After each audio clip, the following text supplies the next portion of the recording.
Good morning, folks.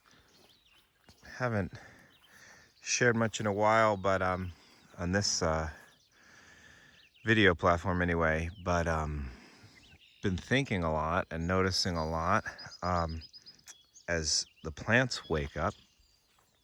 We're pretty much now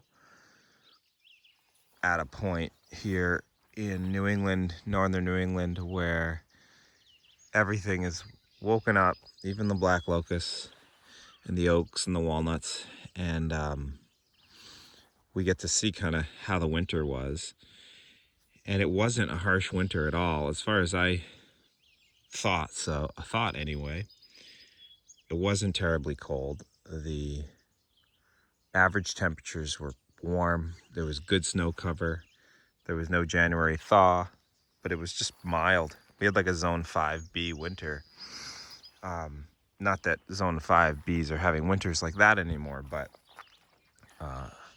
according to the actual definition, it was probably a zone 5B winter. And yet we had like dieback that we've almost never seen before. You can see this almost mature black walnut. It's probably getting on 7 years old now. The top half of it pretty much died back. These younger walnuts didn't. There's a few-year-old and a 4 or 5-year-old. A white oak variety, and like a Burr Gamble. Not a Burr, but a Burr Gamble or a Quercus rope Burr. I'm not really sure on that one.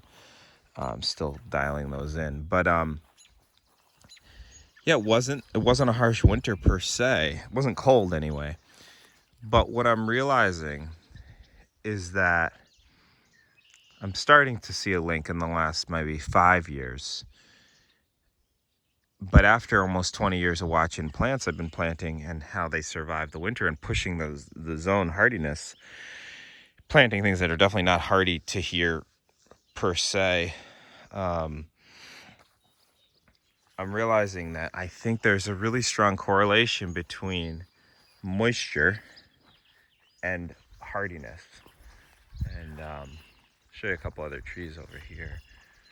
This is a mulberry. It's definitely not fully hardy here. You can see all the tip die back. And that's classic, like not cold hardy enough to the spot. But it's still fruiting very well. And if we can get ahead of the birds, we'll have a lot of fruit. And it's in zone 1, which is great. It's up on a mound. And that's like your classic not hardy enough. There's a white oak coming out, some big apples. Here's a hackberry, I think. Pretty cool little guy. It's been here 5 years, and it's only barely crotch height, but it's gonna come along, I think. Slow start. And yet here's an apple that's had apples on it for 3 years, and it's almost 20 feet tall, and it's only less than 10 years old for sure. So what I wanted to mention is that I think there's a strong connection between how much moisture a plant has and how hardy it is. Now, in some ways, that's not that groundbreaking of an idea. It should be that way, but we don't hear people talking about that much. And specifically with regard to drought, and like last year was historically dry here, and going into winter, things were not really well hydrated, I don't think, in retrospect. And some stuff you can see in the driest spots, like this older tree up on a mound, bigger tree, more hydration needs than this smaller one, wasn't winter hardy fully. And we were dry, all summer, and usually that will change. We'll be dry in the summer sometimes, not regularly, but lately. And then it'll just totally get moist in the fall. But that didn't happen last year. And the fall was super dry, and then even the winter was dry. So even though I've almost considered our climate not a place where you have like winter aridity, it just doesn't happen. There's just no evaporation. And so it doesn't take much moisture to everything's soaked in the winter in the ground all the time. It's pretty much was my going sense for almost 20 years until the last month, watching stuff wake up or not, and then piecing it together with the weather pattern of the last year especially. And I'm seeing this in various spots on the two sites we manage the most. And so it's pretty interesting. It's just another reason to mulch really well, especially in dry spots. It's not just for helping the tree in all the ways that mulch does, holding moisture, building soil, suppressing the grass, but building fungi, which is building soil.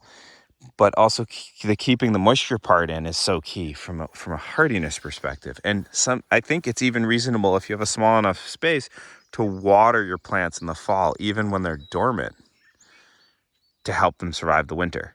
Again, that actually, I think a lot of people have thought about that. Maybe not a lot, but it's not that foreign of an idea. But it's just something that really don't hear people talking about in the tree crop and permaculture space in this climate, because it's like fall, it's wet, and winter for sure is wet.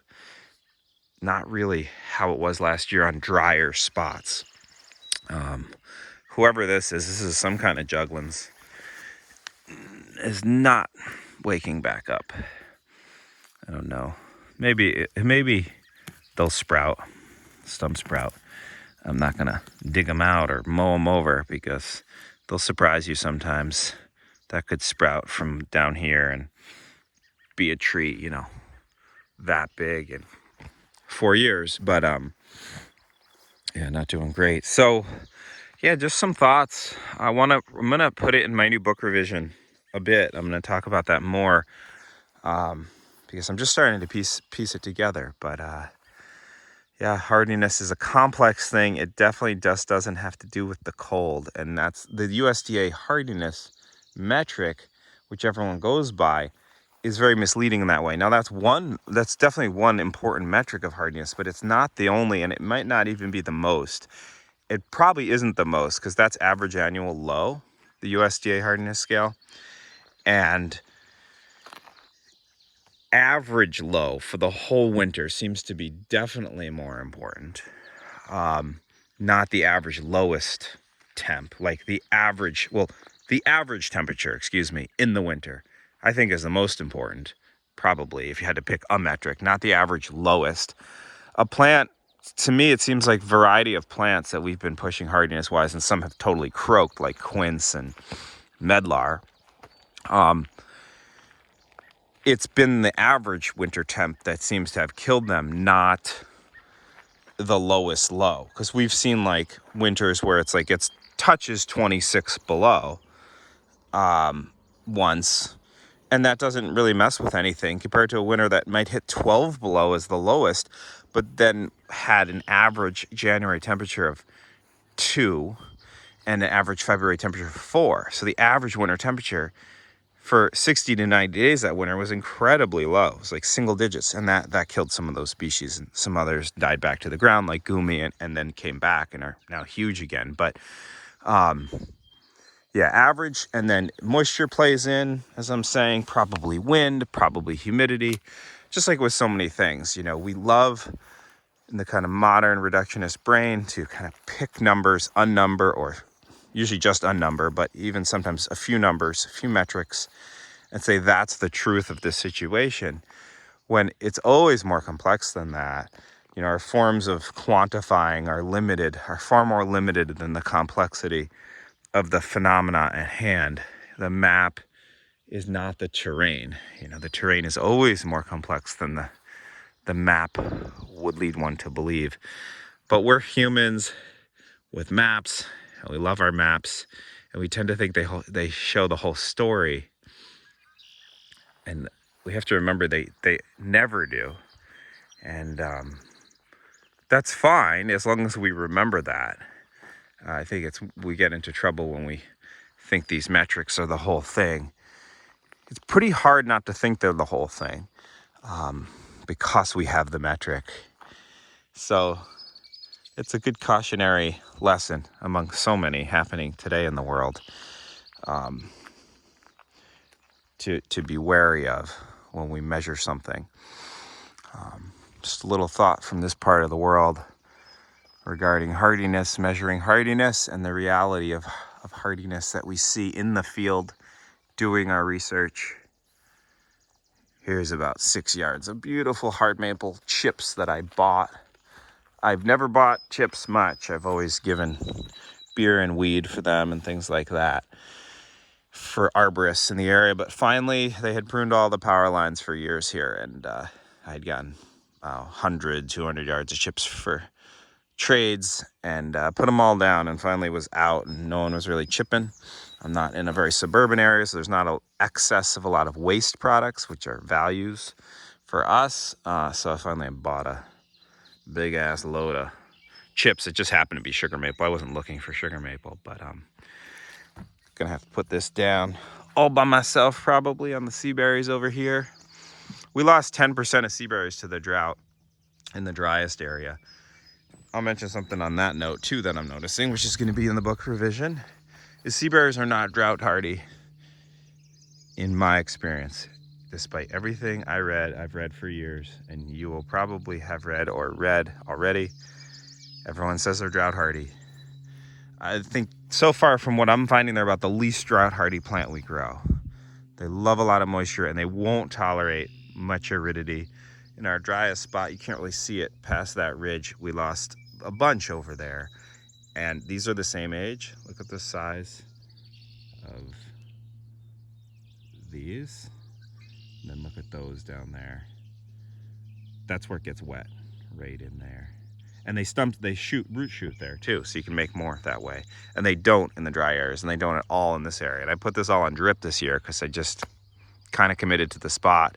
But in retrospect, I don't think I would have put Seaberries there again, knowing what I know now. They like it moist. Our other site is wet almost everywhere. They root shoot everywhere, runner up, and make new plants, and you can get a beautiful thicket going and have tons of succession Seaberry happening. Not where it's wet, or not where it's dry, excuse me.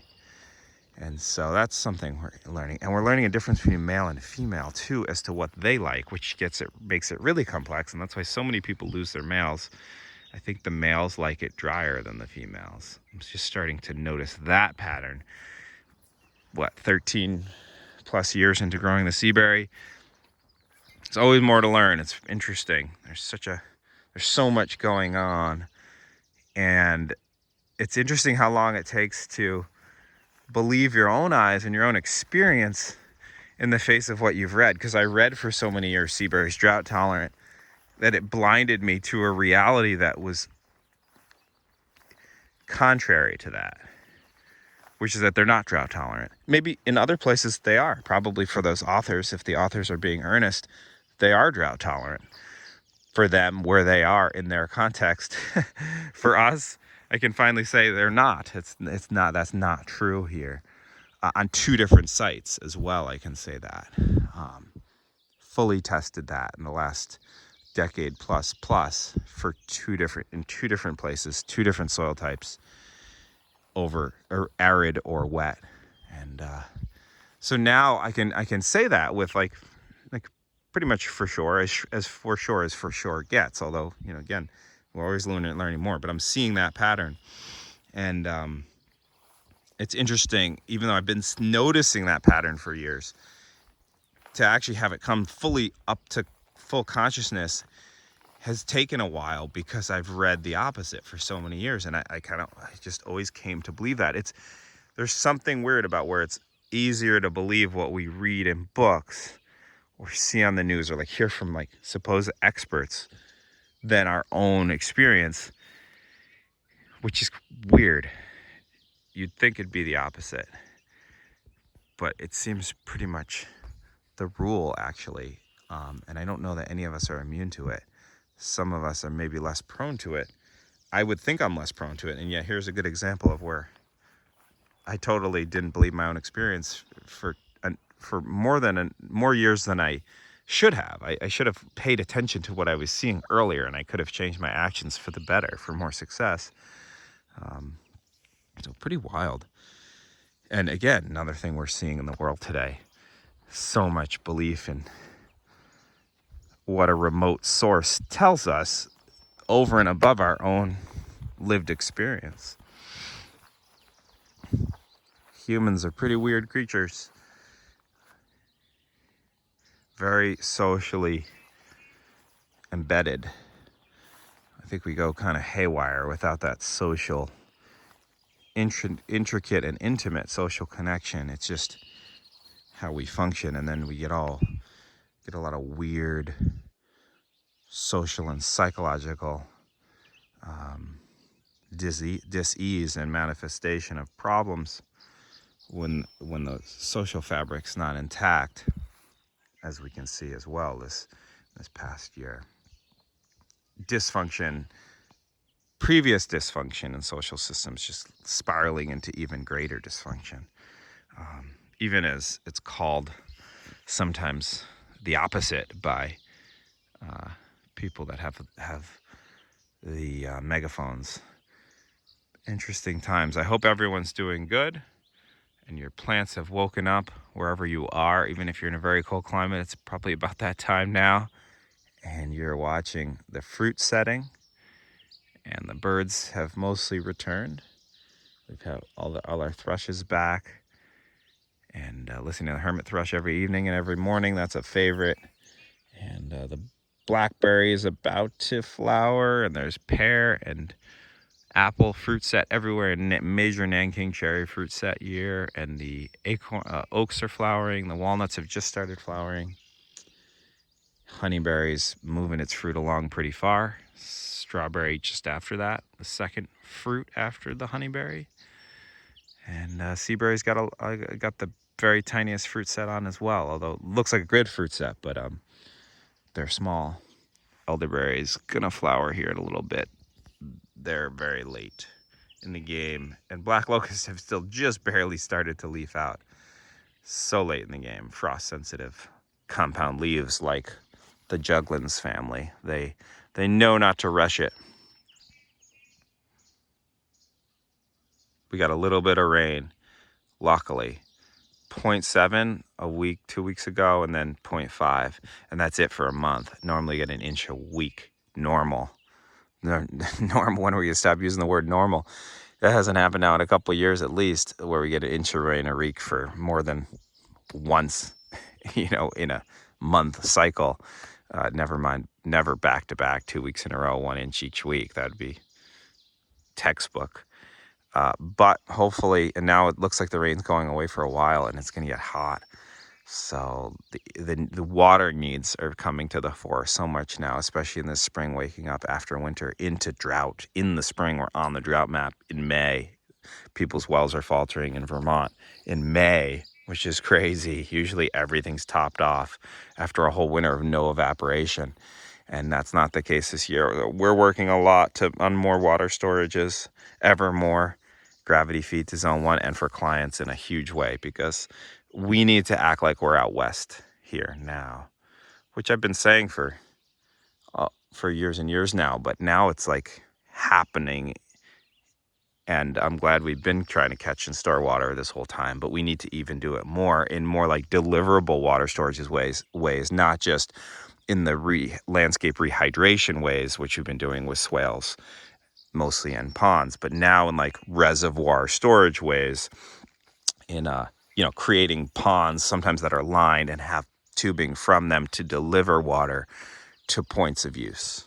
So that's happening here in a big way. And with the supply chains getting all weird and breaking, maybe more, that's ever more interesting. Get your water storage needs sussed out, folks, because Oren Lyons has been saying now for many years, the faith keeper of the Onondaga Nation, people that don't have enough water are going to be getting less, and people that have too much are going to be getting more. He seems to be right. We'll see, but that's what he's been saying for a long time, and he's going on a lot of background, so it might be worth listening to, and it's kind of what we're seeing too. Anyway, take care, everyone.